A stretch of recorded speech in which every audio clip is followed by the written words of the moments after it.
انہوں نے یہ کہا کہ عمران خان میر جعفر کہتے ہیں، میر صادق کہتے ہیں، غدار کہتے ہیں، نیوٹرل کہتے ہیں، جانور کہتے ہیں، لیکن جہاں تک ہماری معلومات ہیں اس میں درستگی کیجیے گا، عمران خان نے جلسوں کے اندر یہ الفاظ استعمال کیے، لیکن آج تک انہوں نے کسی بھی ادارے کا ذکر نہیں کیا۔ اپنے تمام تر سیاسی مخالفین کا نام لے کر وہ ان کا ذکر کرتے رہے، لیکن پاکستان کے کسی ادارے کا انہوں نے ذکر نہیں کیا۔ اور گزشتہ 4 برسوں میں یہ مثال موجود ہے کہ کس طرح سے نواز شریف، شہباز شریف، مریم نواز، حمزہ شہباز، سردار ایاز صادق، رانا ثناء اللہ، جاوید لطیف، اس کے ساتھ ساتھ دیگر جو لوگ ہیں، آصف زرداری، بلاول بھٹو، انہوں نے خود بھی اور ان کی موجودگی میں جلسوں کے اندر نہ صرف اداروں کے خلاف جو ہے وہ نعرے بازی کی جاتی رہی، بلکہ اداروں پر طرح طرح کے الزامات لگائے جاتے رہے، لیکن اس کے باوجود کسی ادارے کی جانب سے کوئی رد عمل جو ہے وہ نہیں آیا۔ تو اس موقع پر ایک بار پھر یہ سوال پیدا ہوتا ہے کہ یہ پریس کانفرنس اس کا کیا مقصد تھا؟ اور کسی دوست نے میرے سے ایک بات کی، میں نے وہ ٹویٹ بھی کیا کہ 1992 کے ورلڈ کپ میں مسلسل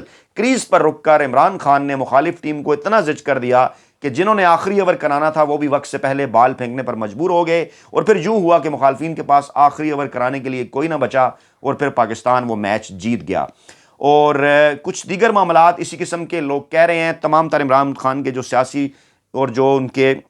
مخالفین ہیں، جو میڈیا کے اندر بھی جو ان کے ناقد ہیں، وہ بھی یہ بات کر رہے ہیں کہ اعصاب کی جنگ کا سب سے بڑا کھلاڑی عمران خان جو ہے وہ ثابت ہوا۔ اور ابھی چند لمحے پہلے یہ خبریں چلیں کہ عمران خان شاید کوئی پریس کانفرنس وہ بلا رہے ہیں۔ ابھی تھوڑی دیر پہلے فواد چودھری نے کہا کہ عمران خان نے کوئی پریس کانفرنس نہیں بلائی اس پریس کانفرنس کے جواب میں، اور ان کا فوکس صرف اور صرف جو ہے وہ لانگ مارچ ہے۔ ہاں، لانگ مارچ کے حوالے سے DGISI سے جب سوال کیا گیا تو انہوں نے کہا کہ ان کا جو ہے وہ کسی کے لانگ مارچ دھرنے کے اوپر کوئی اختلاف نہیں ہے، کوئی اعتراض نہیں ہے، اور لانگ مارچ جو ہے وہ تمام تر سیاسی جماعتوں کا جو وہ حق ہے، اور جب تک حکومت ہمیں آئین کے آرٹیکل 245 کے تحت بلا کر اگر ملک کے اندر کو امن و امان کی صورتحال خراب ہو یا کوئی دیگر معاملہ ہو، اس وقت تک ہمارا کوئی ایسا کردار نہیں ہے۔ جب انہوں نے بلایا تو پھر اپنا جو آئینی اور قانونی کردار ہے وہ ہم ادا کریں گے۔ پھر ایک اور بات انہوں نے کی، انہوں نے کہا کہ اگر اسٹیبلشمنٹ چاہتی تو کیا ارشد شریف صاحب ملک چھوڑ سکتے تھے؟ کیا وہ پاکستان سے جا سکتے تھے اگر یہ اسٹیبلشمنٹ چاہتی کہ وہ ملک سے نہ جائیں؟ یہ سوال ہے، اس سوال کا جواب بھی کون دے گا؟ اس حوالے سے آئندہ آنے والے چند گھنٹے جو ہے وہ اہم ترین ہیں۔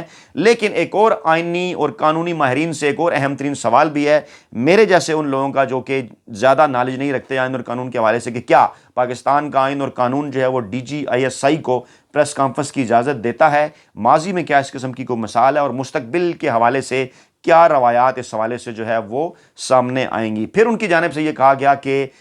جو ہے وہ army chief general Qamar Javed Bajwa نے رات کی تاریکی میں سیاستدانوں سے جو ہے وہ ملاقاتیں کی۔ کہا انہوں نے یہ کہ سیاستدانوں نے ملاقاتیں کی، تو سوال یہ بنتا ہے کہ یہ تو وائس ورسا ہے، اگر سیاستدانوں نے ملاقاتیں کی تو پھر army chief general Qamar Javed Bajwa نے بھی ملاقاتیں کی، اور اگر وہ ملاقاتیں آئینی اور قانونی تھیں تو پھر وہ ملاقاتیں رات کی تاریکی میں کرنے کی کیا ضرورت تھی؟ اور اگر وہ غیر آئینی اور غیر قانونی ہیں تو آپ ہمیں یہ بتا رہے ہیں کہ فوج کا سیاست کے اندر کوئی کردار نہیں ہے، اور اس حوالے سے آپ یہ فیصلہ کر چکے ہیں، پوری فوج جو ہے وہ یہ فیصلہ کر چکی ہے، صرف army chief general Qamar Javed Bajwa کا فیصلہ نہیں ہے۔ تو پھر سوال یہ بنتا ہے کہ آپ یہ کہتے ہیں کہ جو شخص غدار کہتا ہے، میر جعفر کہتا ہے، میر صادق کہتا ہے، وہ رات کی تاریکی میں ہم سے کیوں ملاقات کرتا ہے؟ تو پھر سوال آپ سے بھی پوچھا جانا چاہیے کہ جو آپ کو غدار اور میر جعفر اور میر صادق کہتا ہے، آپ اس سے جناب باجوہ اس سے جو ہے وہ رات کی تاریکی میں ملاقات کیوں کرتے ہیں؟ پھر آپ نے یہ بھی کہا کہ ہم باتیں نہیں کرتے، ہم کام کرتے ہیں۔ آپ ہمارے لیے قابل احترام ہیں، میرا تعلق بھی اسی علاقے گجر خان کے ساتھ ہے جس کے ساتھ موجودہ DGISI جنرل ندیم انجم کا تعلق ہے،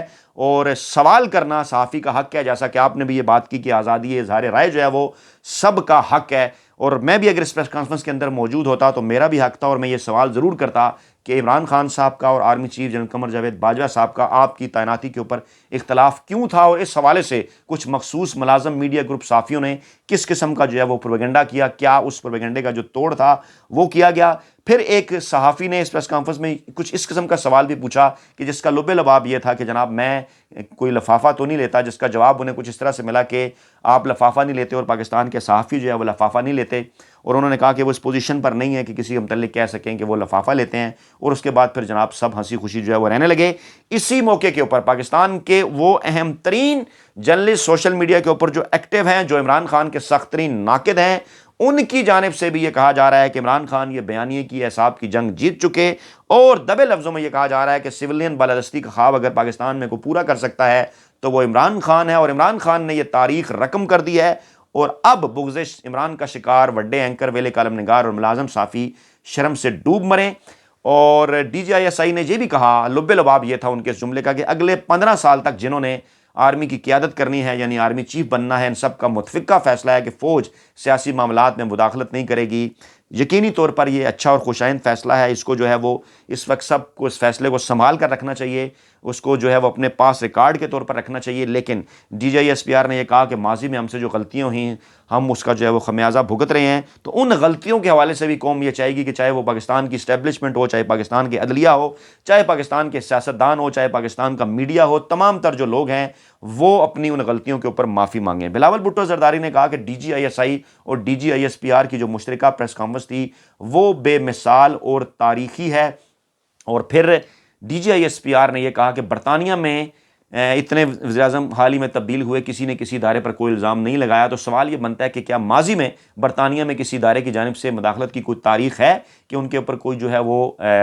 الزام لگایا جائے؟ پھر یہ بھی کہا DGISPR نے کہ کسی کے حق میں مداخلت کرنا اب نہیں چل سکتا۔ لوگ اس پر سوال اٹھا رہے ہیں کہ اگر کسی کے حق میں مداخلت کرنے پر جو ہے وہ اس کا اب وقت نہیں چل سکتا، تو کیا کسی کے خلاف مداخلت کرنے پہ جو ہے وہ اب اس وقت وہ چل سکتا ہے؟ یہ بھی ایک سوال ہے۔ پھر یہ بھی کہا انہوں نے DGISI نے کہ کسی کے لانگ مارچ پر کوئی اعتراض نہیں، ہر قسم کا آئینی جمہوری حق ہے، اسلام آباد آنا لانگ مارچ سیاسی جماعتوں کو حق ہے، لانگ مارچ سے پاکستان کو کسی قسم کا کوئی جو ہے وہ خطرہ نہیں ہے۔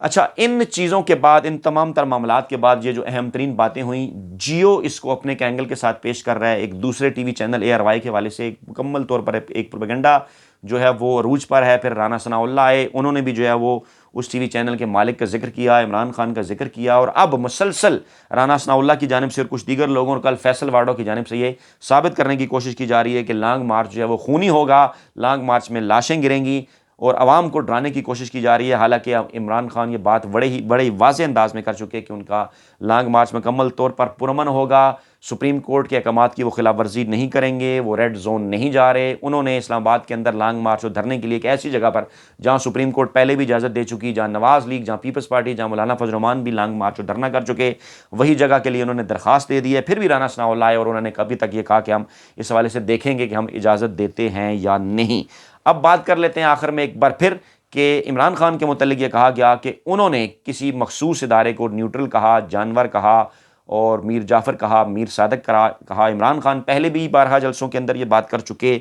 کہ انہوں نے آج تک کسی ادارے کا کوئی نام نہیں لیا، اور وہ بار بار یہ بات کر چکے کہ پاکستان کے نوجوانوں کو یہ پیغام دے چکے کہ یہ ادارے ہمارے لیے قابل احترام ہے، چاہے پاکستان کی اسٹیبلشمنٹ ہے، چاہے پاکستان کی فوج ہے۔ عمران خان یہ بات کر چکے کہ فوج ہے تو پاکستان ہے۔ عمران خان یہ بات کر چکے کہ پاکستان تحریک انصاف اور عمران خان سے زیادہ پاکستان کے لیے پاکستان کی فوج اہم ہے، فوج پاکستان کو اکٹھا رکھ سکتی ہے، اور یہ کوشش کی جائے گی آئندہ آنے والے دنوں میں کہ فوج اور عوام کے درمیان کنفیوژن پیدا کی جائے، فوج اور پاکستان کی سب سے بڑی سیاسی جماعت کے درمیان کنفیوژن پیدا کی جائے، اور PDM کی ان جماعتوں کی جانب سے جس قسم کی یہ کوشش کی گئی وہ ساری آپ کے سامنے ہے۔ عمران خان کا بیانیہ ایک بار پھر جیت رہا ہے، اور وہ بیانیہ صرف اور صرف یہ ہے کہ پاکستان کے اندر سویلین بالادستی ہونی چاہیے، پاکستان کے اداروں کو آئین اور قانون کے اندر رہتے ہوئے اپنا کردار ادا کرنا چاہیے، پاکستان کے عوام کو فی الفور ایک نئے الیکشن کی ضرورت ہے، اور یہ تمام تر آج کی پریس کانفرنس بھی یہ بات بتاتی ہے، اور اسی طرف کو معاملات جا رہے ہیں۔ اور یہی فیسیلیٹیشن بھی اس سے پہلے کی جا رہی تھی ذرائع کے مطابق کہ عمران خان کو یہ کہا جا رہا تھا کہ مارچ کے مہینے میں الیکشن کروا دیتے ہیں، لیکن نواز شریف کی انٹری کسی نہ کسی حوالے سے ہونی چاہیے۔ یعنی عمران خان کا یہ بیانیہ پھر جیت گیا کہ مذاکرات بیک ڈور جاری تھے، اور جو رانا ثناء اللہ اور نواز لیگ کی جانب سے بار بار یہ کہا جا رہا تھا کہ کوئی کسی قسم کے مذاکرات نہیں ہو رہے، وہ بات ایک بار پھر جھوٹ ثابت ہوئی۔ سوال پھر اپنی جگہ پر ہے کہ آرمی چیف کی ملاقاتوں کی تصدیق کر دی ہے موجودہ DGISI جنرل ندیم انجم نے، باقاعدہ طور پر ایک پریس کانفرنس کے اندر اس بات کا انہوں نے اعتراف کیا ہے کہ یہ ملاقاتیں ہوئیں، جس کے اوپر پاکستان کے جو صحافی ہیں، جو سیزن جرنلسٹ ہیں، وہ یہ سوال اٹھاتے ہوئے نظر آ رہے ہیں کہ گزشتہ کافی عرصے سے آپ یہ بات کر چکے کہ آپ غیر جانبدار ہیں، سیاست میں کوئی کردار نہیں، تو پھر یہ جو تمام تر ملاقاتیں ہیں یہ کس حیثیت میں کی جا رہی تھیں؟ جواب انہیں ملا کہ وہ ملک جو کو عدم استحکام سے بچانا چاہتے تھے، تو ابھی تک ملک پھر عدم استحکام کی کیفیت سے کیوں دوچار ہے؟ ان ملاقاتوں کے نتائج کیوں نہیں نکلے؟ کھل کر قوم کو یہ بتایا جائے کہ عمران خان کیا چاہتے ہیں، آپ کیا چاہتے ہیں، معاملات پوائنٹ آف نو ریٹرن پر کیوں پہنچے ہیں، PDM کا ان تمام تر معاملات کے اندر کیا کردار ہے، اور پھر جب آپ سائفر کو ایک سازش قرار دے رہے ہیں تو آپ کی موجودگی کے اندر قومی سلامتی کا اجلاس ہوا. اس اجلاس کے بعد ایک پریس ریلیز جاری ہوئی. اس پریس ریلیز کے بعد ڈی مارچ بھی کیا گیا. اس کا یہی مطلب تھا کہ پاکستان کا ذکر ہوا, پاکستان کو یہ کہا گیا, پاکستان کے اندرونی معاملات کے اندر مداخلت ہوئی, اور اس مداخلت کے جواب کے اندر ہی سفیر کی طلبی ہوئی اور احتجاج کیا گیا پاکستان کا امریکہ سے. تو پھر اس سارے احتجاج کا, اس طلبی کا کیا مقصد تھا اگر پاکستان کے خلاف کسی قسم کی کوئی مداخلت نہیں ہوئی تھی؟ یہ بہت بڑے سوالات ہیں. اس بڑے سوال کے ساتھ کہ پاکستان کی سیاسی عسکری تاریخ میں پہلی مرتبہ کیوں کر یہ ممکن ہوا کہ D G I S I کو سامنے آ کر پریس کانفرنس کرنا پڑی, وہ بھی پورے 1 گھنٹے کی, جن کے متعلق یہ کہا جاتا تھا کہ ان کی تصویر بھی جاری نہیں ہوتی. ان کی 1 گھنٹے کی ویڈیو اس وقت تمام ٹی وی چینلز کی زینت بنی ہوئی ہے. اپنا بہت خیال رکھیے گا, دعاؤں میں یاد رکھیے گا. نئی ویڈیو کے ساتھ جلد حاضر ہوں گے. اللہ نے کے بعد.